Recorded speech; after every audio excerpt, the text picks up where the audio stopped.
Good afternoon and welcome to this briefing for the House Health and Government Operations Committee. This briefing is being streamed on the General Assembly's YouTube channel. Committee members will be muted.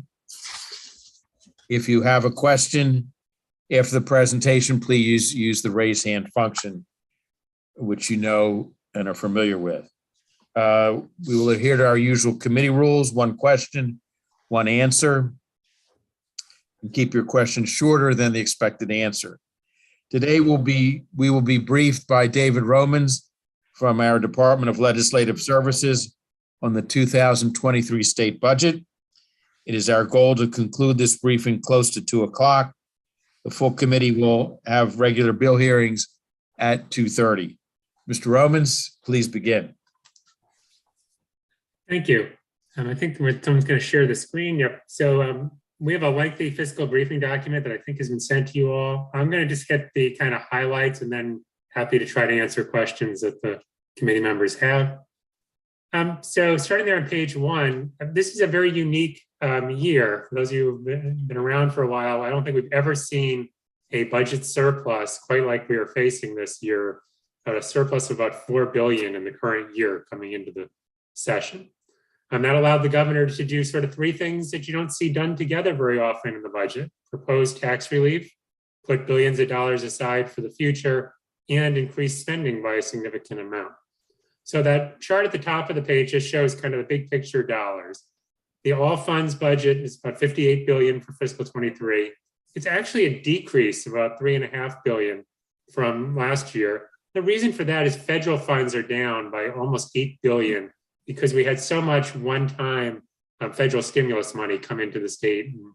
Much of it was used in fiscal 22. Some of it you'll see in the 23 budget and will continue even for a couple more years, but the bulk of it was appropriated in fiscal 22.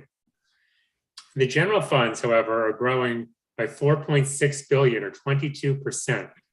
Now, about almost half of that, about $2.4 billion, is actually money being appropriated into the state's rainy day fund, so an appropriation to a savings account, if you will. So when you take that out of the calculation, the budget's really growing in general funds about 13%. So still a fairly extraordinary growth rate. At the end of the fiscal 23, under the governor's plan, he would leave almost $600 million of cash in the general fund and $3.6 billion in the rainy day fund. That equates to 16% general fund revenues in the rainy day fund. In the last 30 years, we've never been above 11% in the rainy day fund. So that would be an extraordinary level of savings. And one other comment I make on the federal funds in that chart is no money from the federal infrastructure bill is included in the budget at this point. The administration was still getting information on how much Maryland would receive, and a lot of the federal agencies are still working on guidance and the rules around that money, so the money has not been added to the budget at this point. Some may be added later in session through a supplemental budget, and more dollars likely after session through budget amendments, which the governor consented the budget committees. All right, let's go to the next slide, please. Thank you. So the tax relief is a significant element of the governor's plan, and the chart there shows you the 3 elements. The biggest is phasing out income tax on retirees. The governor scores this as costing us about $188 million of revenue in fiscal 23. And by fiscal 27, it would be $730 million of lost revenue in that year. And that number will grow a little more in fiscal 28 as the governor proposes phasing this in over 6 years, fiscal 23 through fiscal 28. The second piece of his proposal is to eliminate the business filing fees for people who file online. Most people are paying a $300 filing fee. The estimated revenue loss is about $36 million in the budget year, and then about $48 million by fiscal 27. And then the third piece is extending the earned income tax credit enhancements that the General Assembly made last year in the Relief Act. You did it for 3 years, tax years 20 through 22. The governor would make that permanent. The revenue loss in the out years when it would kick in is about $164 million a year. Not included in that number is the actions you took last session for the I-10 filers, the folks who don't have a social security number. If that were to also be included, as you did last year, that's another 60 to 65 million a year in revenue loss. So let's go to the next slide. All right, so what does this mean for the state budget? Is this plan affordable? And there's a bit of disagreement between the administration and BLS. The solid black line at the top is the structural budget surplus that the governor projects before accounting for his tax relief proposal. So that is, ongoing revenues would exceed ongoing spending each year in the forecast period, getting to more than $1 billion by fiscal 26. The blue bars show you what the governor thinks the structural surplus would be after accounting for his tax relief proposals. And again, it still is structurally balanced under his accounting, a couple $100 million to the good pretty much every year. Now, DLS differs by the out years quite a bit, as you can see in fiscal 27, where we think there would actually be a structural deficit. And the primary reason that we differ is that we think that the administration has greatly understated K through 12 education costs. In the early years, that doesn't really show up in our estimates because there's a substantial fund balance or surplus in the Blueprint Fund, which is dedicated to funding Kerwin implementation. And so that kind of covers the costs in the first few years. But by fiscal 27, you've exhausted that big surplus and your general funds are needed to start supplementing Kerwin implementation. So we do think there will run into a problem under the governor's plan by fiscal 27. And it would get worse in fiscal 28 because the final year that revenue loss would be phased in and the Kerwin costs would continue to grow. So let's go to the next slide, please. All right, thank you. So this chart's got a jumble of numbers, but the point here is of that $4 billion surplus that I mentioned, the one-time surplus that we kind of entered the session with. What did the governor do with it? Well, he put $2.4 billion in the rainy day fund, about $300 million in general fund balance, spent about $300 million on operating costs that are one-time across fiscal 22 and 23, the most significant being some bonuses and other enhancements to employee compensation that went into effect this past January. And then the big chunk of spending is over $900 million for PAYGO capital, so supplementing our HGO bond program with quite a bit of cash for capital projects. Bottom part of page 4, we start some bullets on sort of highlights of what is funded in this budget. K through 12 education sees a $260 million increase, 3.5%. Notable, perhaps more than what is in the budget, is what is not in the budget in K through 12 education. There's something called the education effort adjustment, which is one of the Kerwin formulas. And what it's supposed to do is provide some relief to local governments who have to put a significant amount in to meet their local appropriation requirement, but don't have particularly large tax bases. The governor chose not to fund this, claiming it is not a mandate, although the General Assembly intended it to be a mandate. And it costs 2 jurisdictions money in fiscal 23. Baltimore City gets 99 million less than would have been expected. Prince George's County about 26.5 million less. The next bullet is on Medicaid provider rates and as well as mental health and developmental disabilities. There were mandated rate increases for providers in those areas, ranging from 3.25% to 4%, depending on the provider type. All of those were in fact funded in this budget. In addition, the governor has increased physician reimbursement in the Medicaid program to 100% of what Medicare pays for evaluation and management fees. In recent years, the state's usually been about 93% of Medicare, so that's a significant boost. And there's also about $20 million in the budget for Medicaid to increase dental reimbursement rates for the first time in a number of years. The public safety area, the governor has put over $100 million of new money in for crime prevention and victim services. The biggest chunk is $48 million of sort of discretionary money for the police aid formula on top of what normally is allocated. And that goes to every jurisdiction in the state. Baltimore City does not normally receive any significant amount from police aid, but it would get about $8 million under this proposal. And all of the large jurisdictions would receive between 6 and 8 million. And every county would receive some funding. In the world of childcare, the governor has included a deficiency appropriation for the current year of about $50 million for additional stabilization grants to childcare providers, a few $100 million of stabilization grants have already gone out using federal funds that were earmarked for that purpose. In addition, the governor assumes that the Child Care Scholarship Program, which helps lower income families access childcare, will expand in fiscal 23 by about 10 million, supporting additional children in subsidized childcare. Bottom of page 4, the last bullet is just 110 million in the budget to improve cybersecurity for state government for understandable reasons. Let's go to the next slide. All right, I'll just get a couple more of the highlights here. Really big increase in the higher education area, with the University System of Maryland getting 299 million of additional funding. That's a 19% increase. Incorporated into that is a significant amount for salary increases, just as other state employees will receive, as you'll hear in a minute. Morgan State University gets a 33 million increase, or 28%, and St. Mary's formula grows nearly 6%. The community college formula and the formula for the independent private institutions are largely is based on how much money goes to the public four-year schools. So they too get substantial increases in the budget. Community colleges going up $59 million, or 19%, and the independent higher education institutions receiving a 30 million increase, or 34%. And perhaps the biggest dollar enhancement in the budget is 832 million across the current year in fiscal 23 for employee compensation. That includes cost of living increases, employee increments, which are sort of like merit increases, as well as bonuses for pretty much all state employees.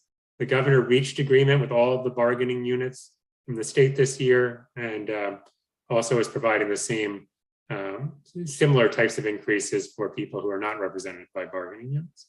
The exact amounts differ by bargaining unit, but for the most part, state employees will receive about a $1,500 bonus, and they received that in January, and a 1% COLA in January, as well as increments, which are roughly a 2% salary increase. And then in fiscal 23 in July, they would get an additional 3% COLA and another increment, so about 2%. Again, it varies a little bit by bargaining unit. The law enforcement officers do quite a bit better than some of the other groups. Just to touch on the capital budget for a minute, I think the most notable thing for you all is that there's 50 million set aside in the governor's capital plan for legislative bond initiatives. So there is some capacity there for the House and Senate to divvy up. There's also a total of $1 billion for school construction, which includes 480 million of revenue bonds from that Built to Learn Act that was enacted last session. All right, and then bottom of page 5, just starting some kind of the key fiscal issues the General Assembly will be dealing with this session. Obviously, the first is what to do with the governor's tax relief proposals. I think kind of related to that is the question of what is the right balance between tax relief, additional spending, and saving for the future. And then let's go to the next slide. Another big issue is that underfunding of the Kerwin program. That education effort adjustment I mentioned was left out of the budget. That's $126 million. And then you can see in the chart there were a number of small, more administrative, if you will, Kerwin-related programs that also were not funded. The smaller programs were not actually mandated, and the governor chose not to fund them. The effort adjustment, as I said, was intended to be a mandate, and the Attorney General's office is reviewing whether they believe it is in fact a mandate for fiscal 23. Oversight of the federal infrastructure money and figuring out how the executive branch plans to use that money will certainly be an issue for the budget committees. On capital budget, the legislature and the Spending Affordability Committee had asked for 300 million for legislative priorities, and the governor set aside 50 million. So there'll be some conversation, I'm sure, about what to do there. Shoring up the blueprint fund so it can better support the Kerwin costs in the out years is likely to be a significant issue. And then one issue that may be of particular interest to this committee, the federal government, right as the budget was coming out, extended the national health emergency program by another 90 days. And what that does is it means we will get another 3 months of enhanced federal Medicaid match for Medicaid. The governor's budget had already been put together when the federal declaration was released. So there's essentially 100 million of state funds for Medicaid in the budget that isn't needed because we'll have federal funds to replace it. So that could be cut, or it could certainly be fenced off to fund other priorities, particularly in the Medicaid program. Final issue, the way I think the budget committees are going to be wrestling with this session is hiring and retention in the state workforce. We've reached a point where almost every single large state agency has more than 10% of its positions vacant. The health department is over 12% of all its positions vacant. Now, obviously, the governor's provided quite a bit of money for salary enhancements, which should help. But given the current hiring environment, not just for the public sector, but the private sector, it's still questionable whether the state is going to be as competitive as it would like to be and able to fill many of these positions. So I think the budget committees are looking further at whether there's both monetary and non-monetary things the state can do to try to make it a more attractive employer in the current environment. So that is a very high level run through of what's in the budget. There's a lot more material in the document providing backup. At this point, I'd say I think probably the most useful thing would be to take any questions committee members have. Delegate Young. Thank you very much, Mr. Chair, and thank you for the presentation. I missed a percentage when you flipped the page. What is the generally accepted or recommended ratio of rainy day fund to total spending? I thought I saw 9%, but I wasn't sure. So that's a good question. There's no exact standard. The state has always tried to have at least 5% in the rainy day fund, and we have almost never gone below that. And what we have, it's been very temporary and kind of a crisis. The Spending Affordability Committee set a goal of getting to at least 9% for this session. And as I said, the governor has come in much higher at almost 16%. I think, if you look at some national groups that opine on this sort of stuff, they're usually in the 10% range. It sort of depends on a state and its revenue structure. Some states have very volatile revenue structures, particularly states like Alaska and Texas that rely on oil and gas prices and so forth. But I'd say about 10% is usually the sort of gold standard. Thank you for that. And Mr. Chair, may I follow up with a very quick question? Certainly. For the tax cuts that the governor has recommended for seniors, would that be for all seniors or only those under a certain income level? It is phased in over 6 years. It starts with just the first 10,000 of income, but ultimately it is all income. So it is not means tested. Everybody would eventually qualify. Thank you very much.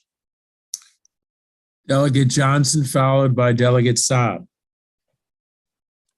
Thank you, Mr. Chairman, and thank you, Mr. Romans, for bringing this report to us. My question is the allowance for $832 million for enhancements to employee compensation. Did that take into consideration the shortage of employees? You mentioned 12% in the Department of Health and some other departments. It's the cost of the salary increases that the governor is proposing. I mean, I think it's certainly part of the reason you see such significant investment is trying to address the vacancies. And I would say, in addition to the money, the other thing that the governor did is in many of the agencies, he gave them enough funding to fill most of their positions. Some years, especially in cost containment, the agencies don't receive enough money to fill all of their positions, but the governor tried to give them more money so that they truly have the ability to fill those positions if they can attract interested applicants. All right, thank you. Thank you, Mr. Chairman. Delegate Saab, followed by Delegate Landis. Thank you, Mr. Chairman, and thank you for the presentation. My question is in regards to revenues, and I don't know if I missed it, but what was the increase in revenues from prior year? And where did it come from if it was an increase? I mean, besides the stimulus and the Fed money, just the regular increase, where did it come from? And I mean, the state, the state had fairly conservative revenue estimates when the pandemic began. And we've kept adjusting upward over time, but the economy has just outperformed those conservative expectations and continues to do so. So for example, we closed fiscal 21, the year that ended this past June, with a $1.8 billion surplus. And that was over the estimates that had been revised up in March. So in 3 months, we continued to sort of blow away expectations. And that's particularly true in the area of the income tax. People have, we've had much better income tax performance. Sales tax also far has overperformed, both in fiscal 21 and again in fiscal 22. And there was also some in 21 additional corporate income tax revenues. And all of those things have continued to grow at a strong rate. So between the federal money and maybe the estimates being too conservative, the economy has really outperformed everyone's expectations. And that's why we're in such a strong financial position at this moment. Thank you. Thank you, Mr. Chairman. Delegate Landis, followed by Delegate Zaliga.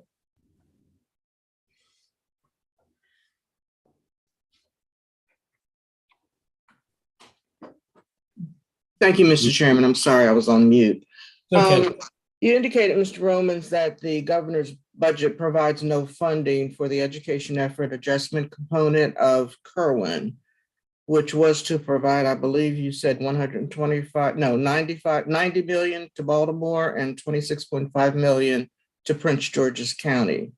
And I thought you said that the Attorney General's office is going to render an opinion regarding whether they are actually mandates or not for the funding. Is that correct? That's correct. We have asked them to opine on whether it's a mandate or not. Any idea when the opinion will come down? I get that question every day, and they're working as fast as they can. They recognize that this is obviously an important issue to the General Assembly. Thank you so much. Delegate Saliga, followed by Delegate Hill. Thank you, Mr. Chairman, and thanks, Mr. Romans, for being here. So I noticed on page 16 of the report, you don't need to turn there, but the Infrastructure Investment and Jobs Act is providing more than $8 billion over the next 5 years, and a small portion of that 5-year total is 16 million is going to cybersecurity. So I'm just wondering if there are other commitments by the governor. Our committees heard a briefing about the current state of our cybersecurity as well as the IT systems across state government. And I'm wondering what you can tell us about any kind of commitment to upgrading those. And so the governor has included as a deficiency in the current year $100 million of state funds to try to improve cybersecurity for state government. And then there's an additional 10 million in the fiscal 23 budget to continue those efforts. I don't have a lot of details on exactly what they're doing, and sometimes they don't want to share too much detail so that they tip off the bad actors out there, but there is a substantial investment in state funds. And then in addition to that, as you noted, there is going to be some federal stimulus money available on top of that to also help with cybersecurity for both state and local government, the federal money. All right. Thank you. I may send a letter to the governor asking him, with some of these surplus funds, especially, would you say 100 million coming back in Medicaid to Correct. Look at some of the serious infrastructure issues we're facing with our IT systems. Thank you. Delegate Hill, followed by Delegate Bhandari. Thank you. I guess two parts. Number one, the filing fees, the business filing fees. I'm just curious if the $300 online reduction is because those fees are actually subsidizing and that filing online is significantly less expensive, or is it that it cost us operationally about that, and by removing it, the people who file through paper are going to end up subsidizing the other way? Can you talk to me about the cost to the state of accepting filings online versus the other?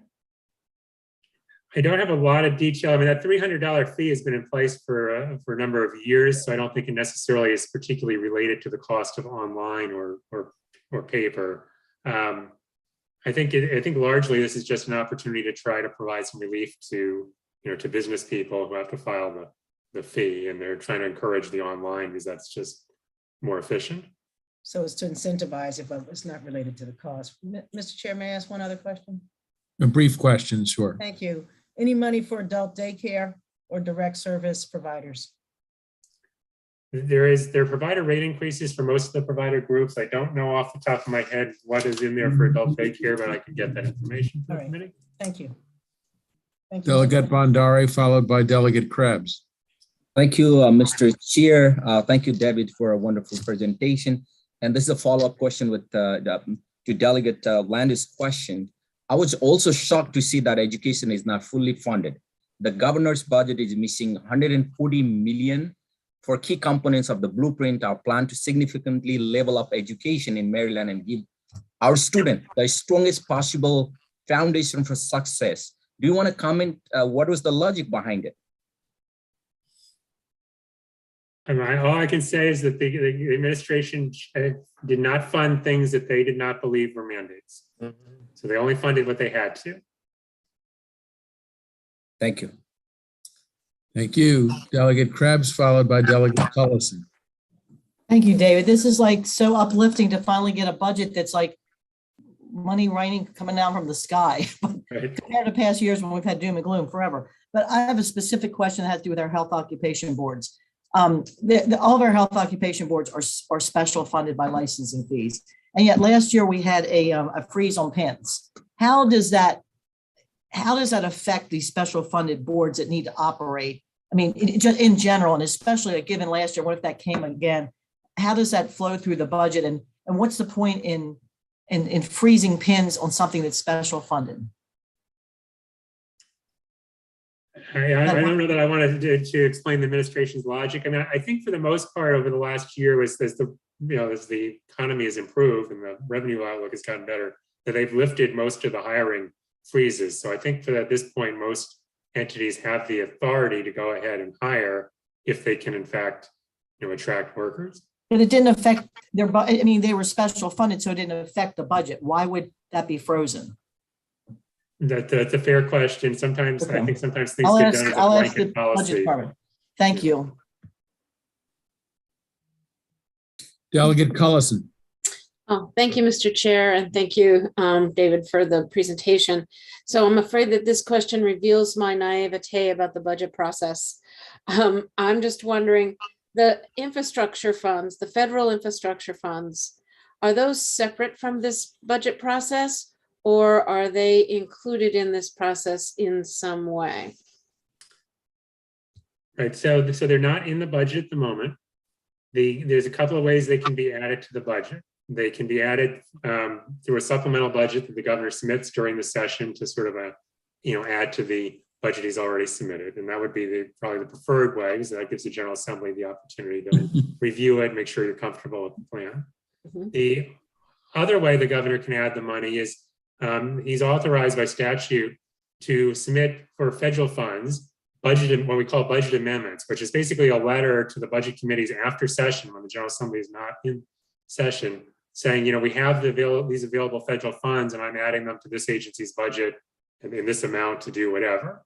And the budget committees have the opportunity to review and comment, but they cannot block those proposals. So that would be the other way that money could get added.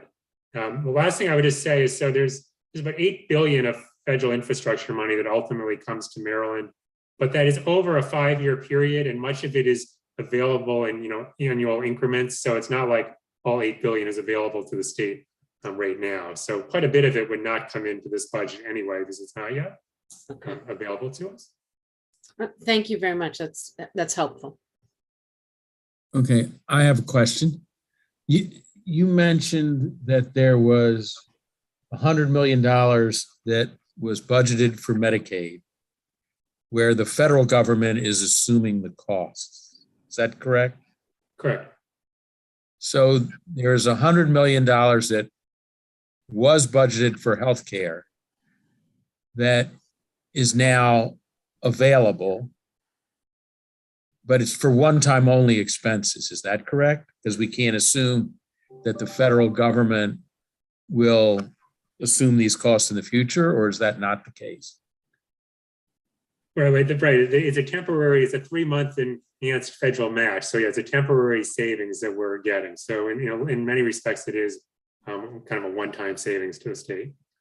so that if this committee had any priorities in healthcare or provision of medical care that were one-time only expenses, that's something that would obviously have to be done through the budget, but where we might have enhanced input. Yes, and there's always the danger the governor will submit a supplemental budget that withdraws that money because he recognizes its excess. But if he doesn't do that, yes, it's an opportunity to, what they call the budget committee's fence the money for, whatever other legislative priorities there are. Okay. Thank you. Are there any other questions? If not, I believe then we are adjourned until the 2:30 bill hearings. Thank you very much, Mr. Romans.